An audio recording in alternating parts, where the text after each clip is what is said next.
First in high definition from the station on your side, this is WAVY News 10. Breaking news out of Afghanistan. The Defense Department says that a Black Hawk helicopter went down today in bad weather. A U.S. military official says there were 4 Americans on board, but there is no word on their conditions yet. Although it appears weather may have been a factor in this crash, the military says it isn't ruling out enemy fire. Troops in the area of southern Afghanistan waiting to be picked up witnessed this crash. 10 to your side will continue to follow this breaking story and bring you updates as they come into our newsroom here on the air and on WAVY.com. A pit bull attack at the bus stop. A bus driver helped a 13-year-old boy to safety. It happened this morning on 29th Street in Newport News. 10 to your side's Ann McNamara is there live. So, Ann, first of all, how is everybody doing? Well, police shot the dog. You can see on the road there's blood right here and also a larger spot back there. The dog was later put to sleep by Animal Services. And as for that teenage boy, he was fine. He went to school today, thanks in part to the quick thinking of a bus driver who lives on the same street. Well, every morning I usually leave after I drop my heritage off. I go back home, for 30 minutes. Kimberly McEachern stopped home between her morning routes, her bus parked outside the house. She was walking back to it when she noticed a boy running in zigzags down the street. At first I thought it was some kids after him, but then I see the dog coming right after him. Police say a loose pit bull knocked the child to the ground, but the child got back up and kept on running. The dog was on his heels. The dog was right there on his heels. The driver says the dog followed the boy onto her bus. He stood on the seats as the dog looked around. McEachern watched from the porch, trying to distract the animal. I was saying, "Come here, boy, come here." She managed to lure the dog to her home, talking to it through a crack in the door. At the same time, she shouted to the boy. So I'm yelling to the top of my lungs, hit the switch, it'll close the doors. So that's exactly what he did. So, and after he got the bus closed, I saw him sitting in the seat. He was relieved. But when officers arrived, it attacked again. An officer shot twice, hitting the dog. Animal Services took it away and charged the owner with running at large. And he lunged toward the police officer, so he had to shoot him. So how did that dog get loose? Coming up tonight at 6, our interview with the dog's owner and what that dog's owner said to the mother of the teenage boy. That's tonight at 6. For now, live in Newport News, I'm Ann McNamara, 10 on your side. Animal Services put the dog to sleep because of the extent of its injuries. It was 2 years old. Newport News police say that 2 more suspects in a bank robbery are arrested in King George County. 25-year-old D'Angela Bird and 44-year-old Tony Scott are charged with robbery on the March 28th holdup at Old Point National Bank on Work Boulevard. We showed you these surveillance pictures of one suspect wearing a bright orange traffic vest during that robbery. Officers arrested that suspect, 51-year-old William Taylor. Police also arrested the man they say drove the getaway car. Detectives say they are still looking for 1 more suspect. Virginia Beach police responded to a call of shots fired and found a man lying in the street. He died at the hospital. Now detectives are investigating a homicide. It happened around 10:30 last night on Governor's Way near Holland Road. Investigators are trying to figure out who shot and killed 37-year-old Marky Gardner. If you have any information, call the crime line. Richmond police say someone shot and killed a Virginia Beach man and his brother during a fight over dog waste. It happened last night. 28-year-old Akeem Phillips was visiting his brother Ahmad in the city's south side. Detectives say the brothers confronted a dog owner who let the animal go to the bathroom in the hallway of the apartment building. When the argument escalated, investigators say the dog owner shot both brothers in the head. Akeem died at the scene. Ahmad died at the hospital. Police say they have identified a person of interest, but so far have not made an arrest. Guests looked out for each other by knocking on doors, so everyone knew their apartment in Newport News and that Newport News Hotel was on fire. It started around 10 last night at the Point Plaza Hotel along J. Clyde Morris Boulevard. When firefighters responded to the call, smoke was already pouring from the 2nd floor. Crews cut holes in the roof so they could bring that fire under control. No one was hurt. The room where the fire started is condemned. Several other rooms have smoke damage. The hotel located about 30 guests. They had to relocate them to other rooms. The North Carolina State Bureau of Investigation says that right now it hasn't been able to determine what sparked the fire that roared through 3 homes in Currituck County. A 10 on Your Side viewer sent us this video of Saturday night's fire in the Pine Island development. It took crews 7 hours to put out the flames. 6 vehicles were also damaged. 10 on Your Side is digging deeper into the paper trail Carla Williams left before police say her husband killed her, their young daughter, and Carla's mother. Hampton police found 38-year-old Travis Williams on the roof of the couple's burning home yesterday morning. They found 38-year-old Carla lying in the street, shot and stabbed. 1-year-old Tori and 76-year-old Katie Fry were inside the home. Police shot and killed Travis after they say he fired at them. Turns out Carla had a restraining order, but it did not order Travis to stay away. It ordered him not to abuse her. That sounded strange to us and possibly to many of you. So today we sent 10 on Your Side Stephanie Harris to look into it. Stephanie? Well, Nicole, it turns out Carla Williams did ask the judge to order her husband to have no contact with her, but instead the judge ruled only that Travis Williams not commit any acts of abuse or criminal offenses for 2 years. This is a man who just a couple of weeks earlier allegedly pulled her out of a shower and dragged her across the floor. Long before this happened, Carla Williams worried that it could. The court system, it appears, did not. I wanted to know why Judge Robert B. Wilson denied Carla a full protective order, so I called his office. Through his assistant, Judge Wilson told me he is not ethically able to discuss any case he's decided. So I went to Portsmouth Commonwealth Attorney Earl Mobley for some perspective and found out this ruling is pretty typical. You're putting the judge in a position where he's supposed to have a crystal ball in front of him, and they don't. And they make decisions based on the evidence that's before them. Reading this case, Mobley said it appears there wasn't anything to suggest Travis Williams would do this.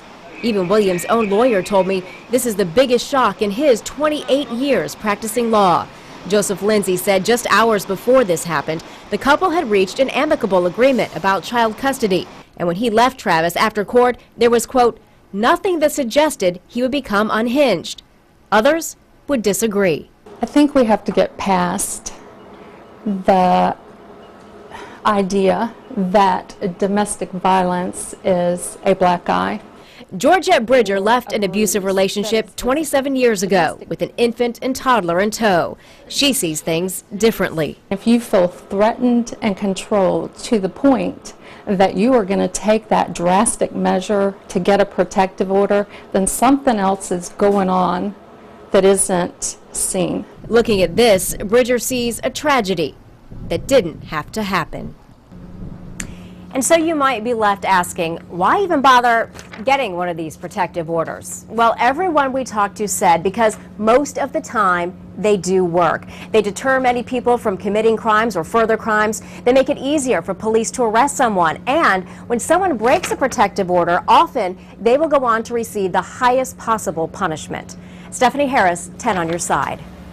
There are several domestic violence shelters in Hampton Roads that offer families a safe haven, help to start over, and legal aid. We put a link to those on WAVY.com. The guided missile destroyer USS Donald Cook is back in Norfolk tonight after a 7-month deployment.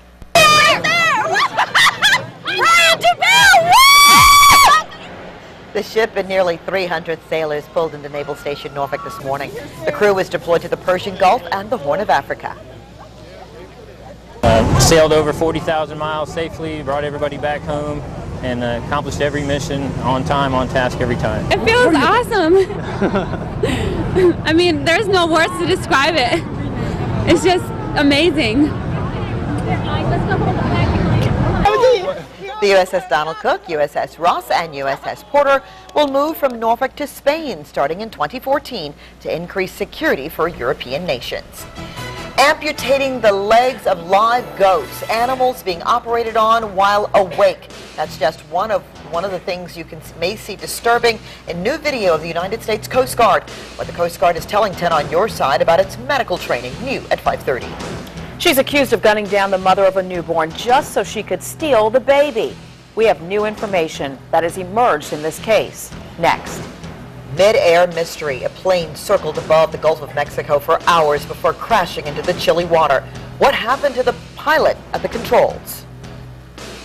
And a look at our temperatures. We warmed up and it turned out to be a pretty nice day after some rain, obviously overnight and first thing this morning. 60 right now in Norfolk, but upper 60s near 70 farther inland. We're going to see some great weather for a couple of days. We'll tell you what's ahead in that and after in a few minutes. You're watching WAVY News 10 at 5 with Tom Shad, Nicole Libus, and Super Doppler 10 Chief Meteorologist Don Slater.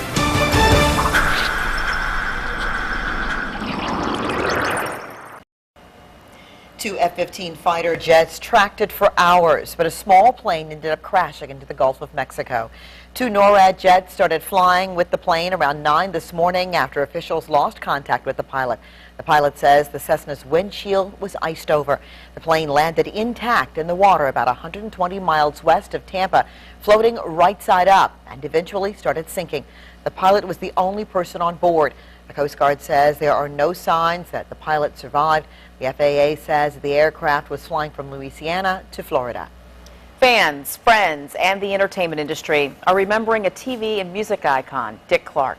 He died of a heart attack. He was 82. Among his greatest accomplishments, bringing rock and roll to mainstream and launching hundreds of careers on American Bandstand. A steady stream of fans, including Bandstand regulars from the late 70s, are leaving notes and flowers at his star in Hollywood.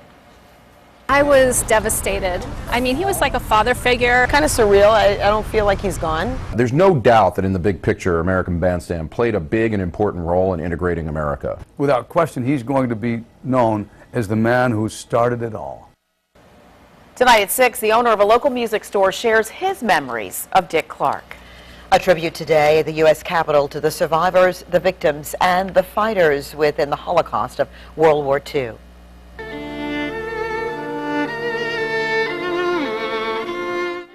Several survivors, their families, members of Congress, and dignitaries from Israel attended the remembrance ceremony. The flags of the liberating divisions within the U.S. Army were paraded before the national colors.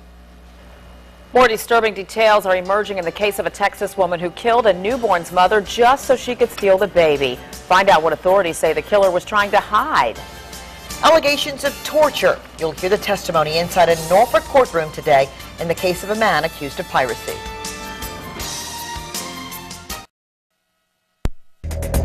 We are still following breaking news out of Afghanistan right now. The Defense Department says an Army Black Hawk helicopter went down during a nighttime mission in southwestern Afghanistan. A U.S. military official says there were 4 U.S. troops on board, but no word on their conditions at this point. Although it appears weather may have been a factor in the crash, the military says enemy fire is possible. 10 on your side will continue to follow this breaking story and bring you updates as they come into our newsroom here as well as online.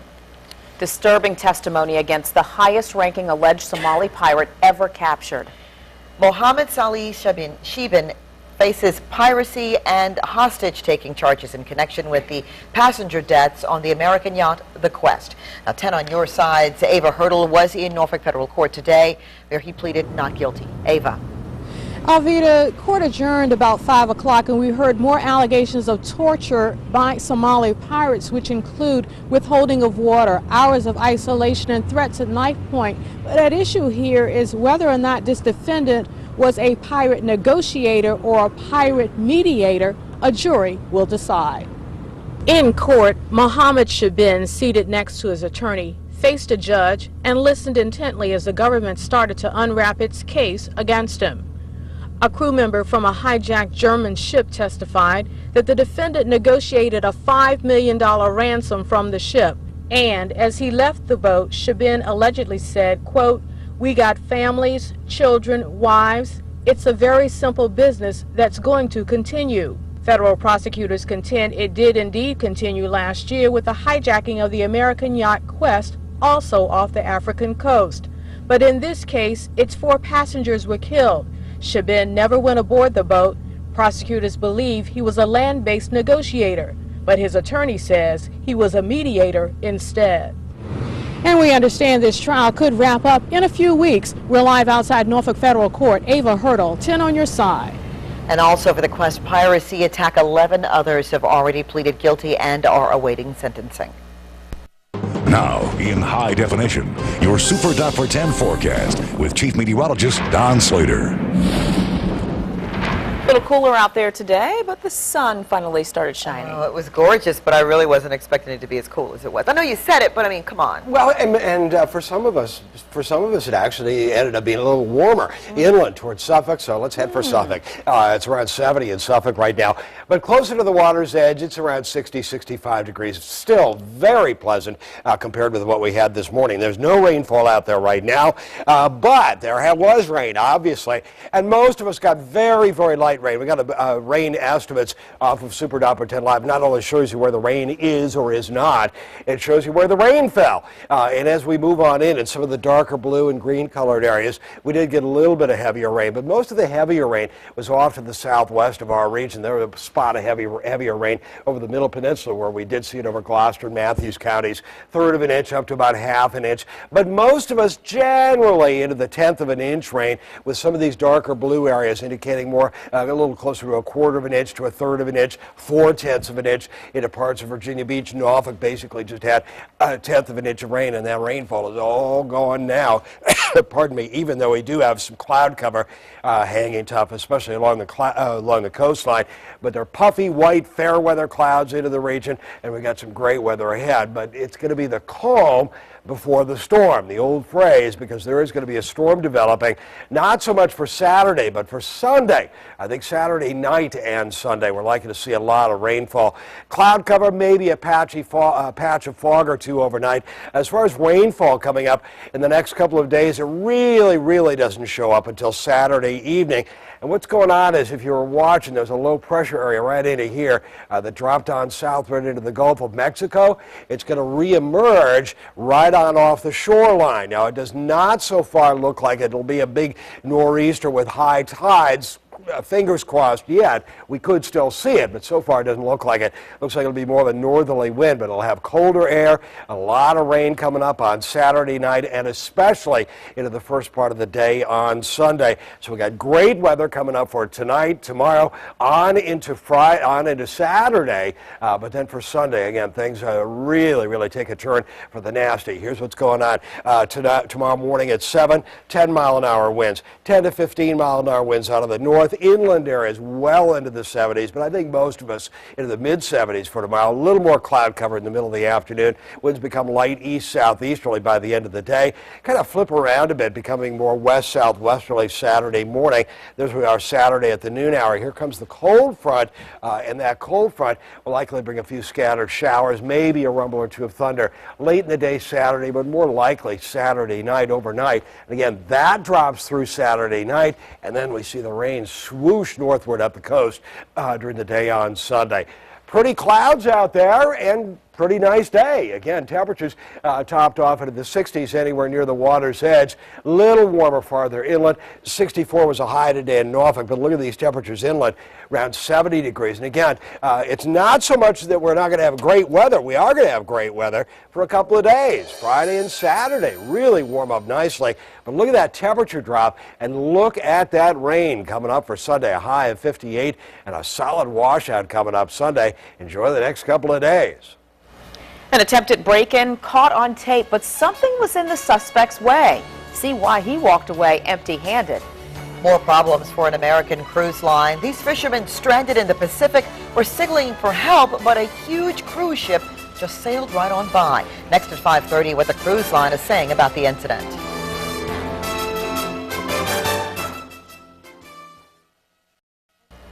Authorities say a nurse accused of killing a Texas mother and speeding away with the dying woman's newborn just had a miscarriage, and she was trying to hide it from her fiancé.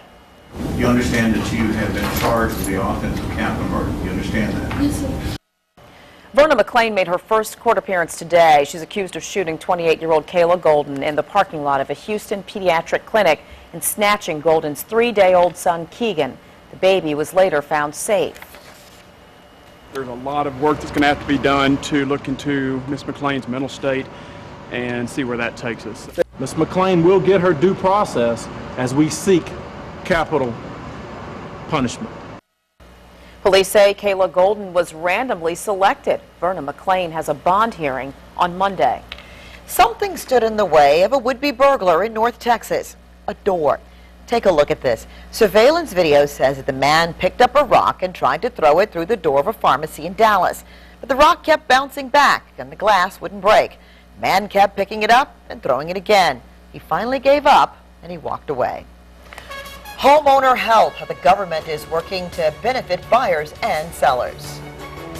And two homes just blocks apart went up in flames in Hampton tonight on WAVY News 10 at 5:30. The latest on the investigation into what started these fires.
Gas prices have dropped for the third straight day, and keep your fingers crossed too. They may not climb anytime soon again. AAA reports the average price for a gallon of regular is down to $3.89. Gas prices are mirroring crude oil prices. And Lundberg says that if crude prices hold steady, gas prices may have already peaked. It costs the least to get around in Wyoming, with prices hovering at $3.64 a gallon. Hawaii was the most expensive gas at $4.61. The Federal Housing Finance Agency is taking a step that could keep many homes from foreclosure. The agency oversees Fannie Mae and Freddie Mac. It laid out rules requiring lenders to respond to short sale requests within 30 days and make a final decision within 60 days. In a short sale, the bank that holds the mortgage must agree to accept a price for a home that's less than what the homeowner still owes. This could save banks tens of thousands of dollars in lost property value as well as costs. Now, home sellers will benefit because they'll take a one-time hit to their credit score for a short sale compared to multiple delinquencies associated with foreclosure. And buyers get homes in better condition because the sellers have lived there and maintained those homes. The new rules go into effect June the 1st. Next on WAVY News 10 at 5:30, the Coast Guard allegedly caught on tape performing seemingly barbaric medical training and reportedly living